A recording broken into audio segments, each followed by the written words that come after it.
Hello friends, I hope आप लोग अच्छे होंगे। आपका स्वागत है हमारे चैनल स्मार्ट स्टडी में। तो आज की इस वीडियो में हम लोग कक्षा 10 के सामाजिक विज्ञान के पहला चैप्टर यूरोप में राष्ट्रवाद का निर्माण, जो भी मेन क्वेश्चन होंगे उसके विषय में हम जानेंगे। और मैं आप लोगों से कहना चाहता हूं, और जो भी हमारे चैनल पर न्यू हैं हमारे चैनल को सब्सक्राइब ज़रूर कीजिएगा, क्योंकि मैं कक्षा 10 की बेहतर तैयारी कराने की कोशिश कर रहा हूं। तो चलिए वीडियो को शुरू करते हैं। पहला है फ्रांस की क्रांति के कारण। फ्रांस की क्रांति क्यों हुई, किस कारण हुई, ये जान लेते हैं पहले हम लोग। 18वीं सदी में फ्रांस 3 वर्गों में विभाजित था। प्रथम स्टेट में पादरी वर्ग, द्वितीय स्टेट में कुलीन वर्ग, तृतीय स्टेट में जनता वर्ग। और वहाँ पर कर वसूला जाता था और सभी करों को केवल तृतीय स्टेट द्वारा ही दिया जाता था। इसके विरोध में देश की जनता और लुई सलावा के बीच विद्रोह शुरू हो गया। इस प्रकार 5 मई 1789 को फ्रांस की क्रांति की शुरुआत हुई। तो हमने अभी तक जाना फ्रांस की क्रांति किस कारण हुई। अब जानते हैं फ्रांस की क्रांति के मुख्य कारण क्या थे। पहला है निरंकुश राजशाही।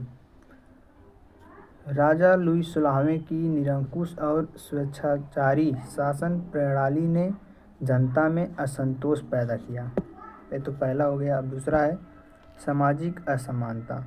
फ्रांसीसी समाज 3 वर्गों में विभाजित था, जिसमें पहले 2 वर्गों यानी पादरी और कुलीन वर्ग को विशेषाधिकार प्राप्त थे, जबकि तीसरे वर्ग यानी आम जनता का शोषण किया जाता था। यानी कि जो 3 वर्ग थे उसमें से 2 वर्ग पादरी और कुलीन वर्ग को उच्च विशेषाधिकार प्राप्त थे,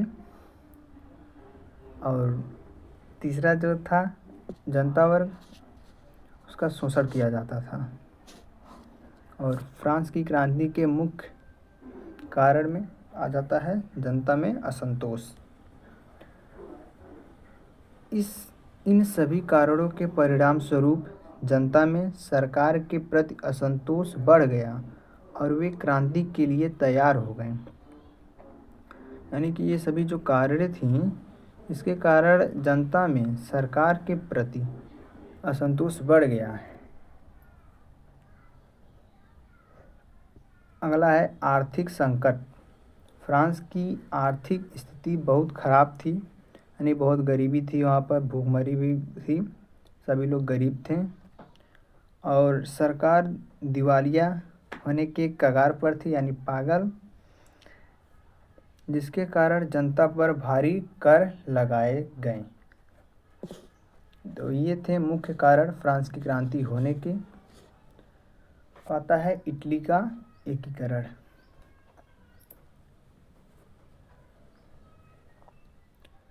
इटली का एकीकरण सार्डिनिया राज्य से प्रारंभ हुआ, जिसका शासक इमैनुअल द्वितीय था। इसे इटली का भाग्य विधाता कहा जाता है। इटली के एकीकरण में मैसिनी, गैरिबाल्डी, काबूर और इमैनुअल द्वितीय का महत्वपूर्ण योगदान रहा। एकीकरण में सबसे बड़ी बाधा ऑस्ट्रिया थी। काबूर ने क्रीमिया के युद्ध में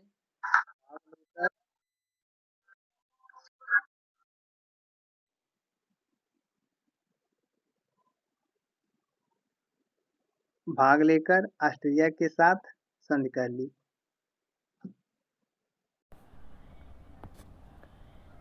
और इटली के एकीकरण के पहले इसमें 13 राज्य थे, जिसका मुख्य केंद्र रोम था, जिस पर कैथोलिक धर्म के नेता पोप का शासन था, जिस पर इमैनुअल द्वितीय ने आक्रमण करके उस पर अपना शासन कर लिया।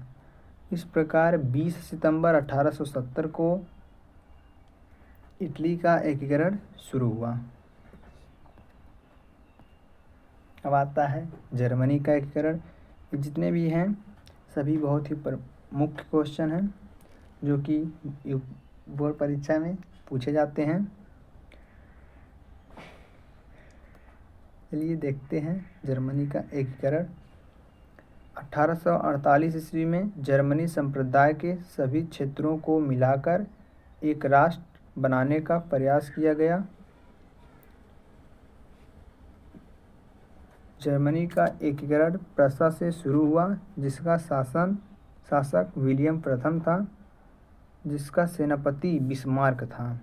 और बिस्मार्क जर्मनी का एकीकरण प्रसा के नेतृत्व में चाहता था और ऑस्ट्रिया, फ्रांस और डेनमार्क के साथ प्रसा 7 वर्षों तक युद्ध किया और अंत में विजयी हुआ। 1866 ईस्वी में ऑस्ट्रिया जर्मन संघ में शामिल हो गया और 1870 में फ्रांस के शासक नेपोलियन तृतीय ने प्रसा के आगे आत्मसमर्पण कर दिया। अतः 18 जनवरी 1871 को बिस्मार्क ने वर्साय के महल में बैठे के बाद विलियम प्रथम को जर्मन साम्राज्य का बागडोर सौंप दिया, यानी कि उसके हवाले कर दिया। असहयोग आंदोलन।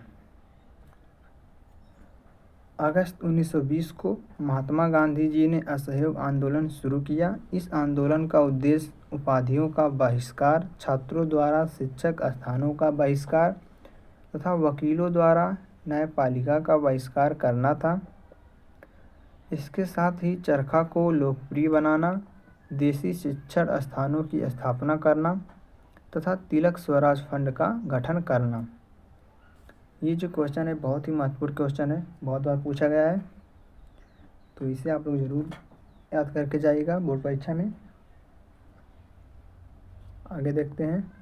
और इस आंदोलन में गांधी जी ने 1 वर्ष में स्वराज का नारा दिया और 5 फरवरी 1922 को गोरखपुर के निकट चौरी चौरा हत्याकांड के पश्चात 12 फरवरी 1922 को गांधी जी ने इस आंदोलन को वापस ले लिया।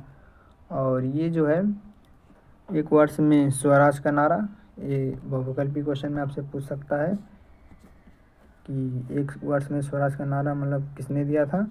हमारे गांधी जी ने दिए थे। आगे देखते हैं रॉलेट एक्ट। ये भी बहुत ही महत्वपूर्ण क्वेश्चन है, देखते हैं। 13 अप्रैल 1919 के पहले जब जलियांवाला बाग हत्याकांड हुआ, तब मार्च 1919 में अंग्रेजों ने एक अधिनियम पारित किया जिसे रॉलेट एक्ट या काला कानून भी कहा जाता है।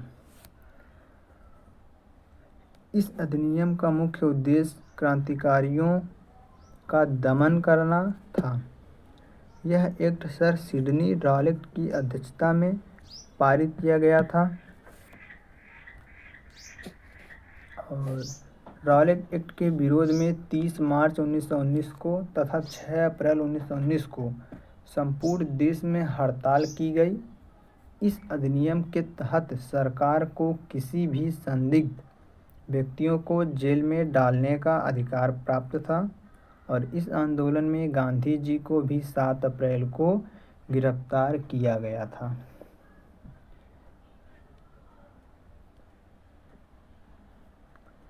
पता है जलियांवाला बाग हत्याकांड।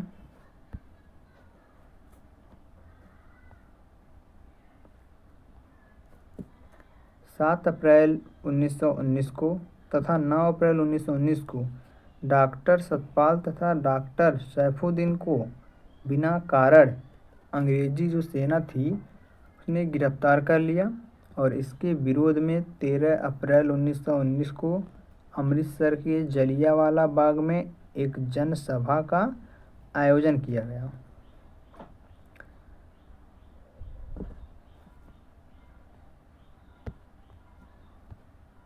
अगला है, और इसी बीच जनरल एडवर्ड हैरी डायर, ये जो जनरल डायर का पूरा नाम है जनरल एडवर्ड हैरी डायर, ने 150 सशस्त्र यानी कि हथियार लिए सैनिकों के साथ बाग में पहुंचा और निहत्थी जनता पर, यानी कि जो लोग थे उन्होंने वो अपने हाथ में ना हथियार मतलब कुछ भी नहीं लिए थे, यानी निहत्थे थे, वहाँ पर जनरल डायर ने अंधाधुंध गोलियां चलवा दी, जिसमें सैकड़ों लोग मारे गए। इसके विरोध में रविंद्रनाथ टैगोर ने नाइटहुड की उपाधि त्याग दी। आगे है, इसमें एक नोट है जो वोकैबुलरी में आ सकता है। जलियांवाला बाग हत्याकांड के जांच के लिए हंटर समिति का गठन किया गया। और कब किया गया? 1 अक्टूबर 1919 को। ये आपके बहुकल्पी क्वेश्चन में आ जाएगा, इसको आप लोग देख लीजिएगा।